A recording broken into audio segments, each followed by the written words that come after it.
Representatives Peter T. King of New York, Devin Nunes of California and Ron DeSantis of Florida, all Republicans, announced new investigations on Tuesday in Washington. Mark WilsonGetty Images Washington, House Republicans on Tuesday announced investigations into two of President Trump's most frequent grievances, unveiling new inquiries into actions of the Obama administration connected to Hillary Clinton.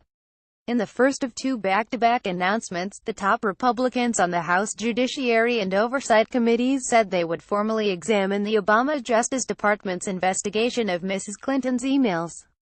Less than an hour later, Republicans from the Intelligence and Oversight Committees said they were opening a separate inquiry into the administration's approval of a 2010 agreement that left a Russian-backed company in control of much of the United States uranium.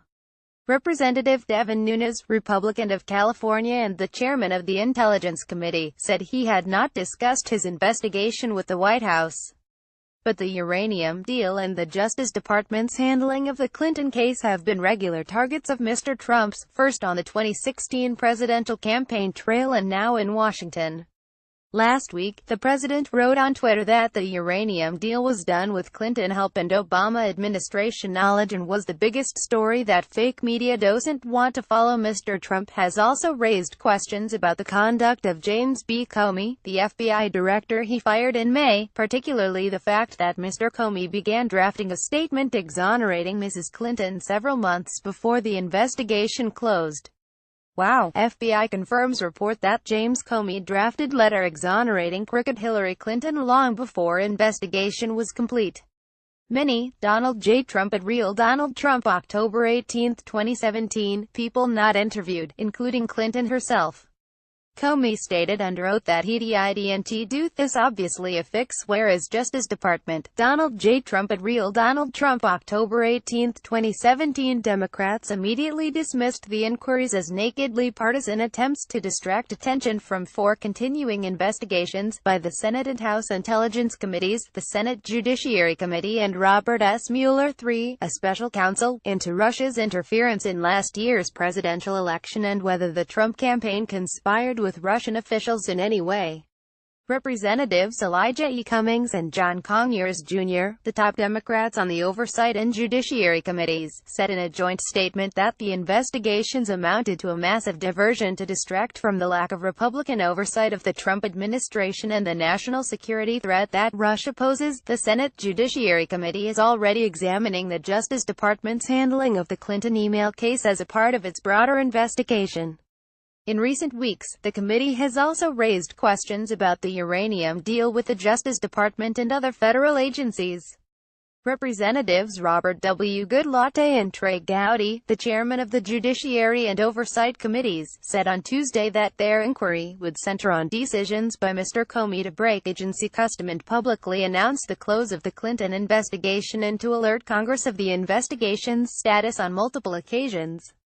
In addition, they said they would study what role Justice Department officials, presumably including the former Attorney General Loretta E. Lynch, played in finalizing the case during last year's election. The committees will review these decisions and others to better understand the reasoning behind how certain conclusions were drawn, the chairman wrote in a joint statement.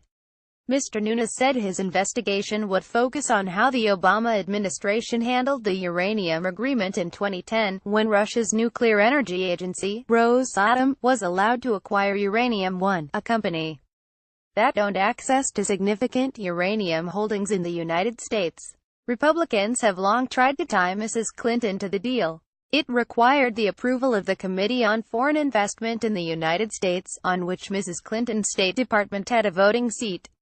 Republicans have made unproven allegations that Mrs. Clinton was part of a quid pro quo in which the Clinton Foundation received large donations in exchange for support of the deal. Mrs. Clinton's presidential campaign and State Department officials have said Mrs. Clinton was not involved in the decision, and that all other members of the committee had signed on anyway. The issue has been revived in recent weeks by the Hill newspaper, which reported that the FBI had gathered evidence before the deal was finalized that Russian officials were engaged in bribery, extortion and money laundering to expand Russia's nuclear interests in the United States. Mr. Nunes said the Republicans want to know whether the FBI or the Justice Department had opened an investigation at the time into any attempts by Russian officials to curry favor for the deal. "Our job here is to get the facts," Mr. Nunes said. "We are the legislative branch of government, and we will do just that." Representative Ron DeSantis, Republican of Florida, and a member of the Oversight Committee, said on Tuesday that the committees had identified a confidential informant in the case who wanted to talk about the deal but had entered into a non-disclosure agreement with the Justice Department. Brian Fallon, a former spokesman for Mrs. Clinton and the Justice Department, dismissed the new investigations on Tuesday, saying the committees were taking their cues from Mr. Trump on two issues that have been exhaustively examined. "This is clearly an attempt to throw sand at the eyes of the public at a time when Bob Mueller's investigation is closing in on allegations related to Russia's involvement in the election," Mr. Fallon said. "It's transparent to the point of being farcical. Democrats have squared off with Mr. Nunes and Mr. Gowdy in the past." Mr. Nunes was forced to step aside from leading the investigation in April after it was disclosed that he had received classified information from the White House that showed that Mr. Trump and his associates were incidentally swept up in foreign surveillance by American spy agencies. He said on Tuesday that the new inquiry was a separate matter. Mr. Gowdy, who continues to help lead the committee's Russia investigation, spent nearly 3 years investigating Mrs. Clinton's role in the deadly 2012 attack in Benghazi, Libya. A version of this article appears in print on October 25, 2017, on page A16 of the New York edition with the headline "House Republicans Open 2 Investigations Tied to Clinton."